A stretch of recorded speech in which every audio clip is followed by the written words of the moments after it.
mashina olib движение qilaymikan deyapman. Necha puling bor? 500 cha bor. Menda tanish bor xohlasang. Boramiz, shundoq gaplashamiz.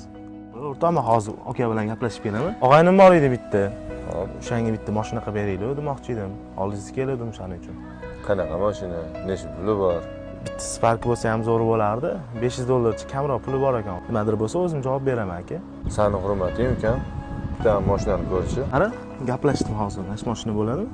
Zo'r bo'lardi, o'rtoq.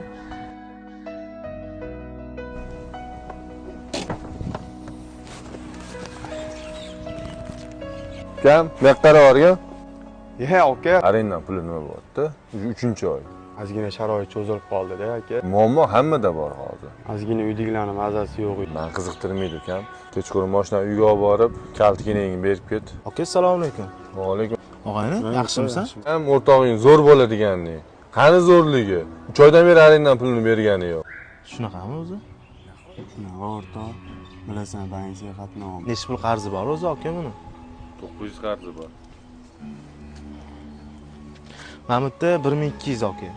Keyingi oyiga ham tegmaysiz bunga. Siz bunga mashina berganingizdan keyin u sizdan pul qarz bo'ladi. Mashina emas aka. Yo'q, pulni qaytaraman. O'rtamizda pul rol o'ynamaydi.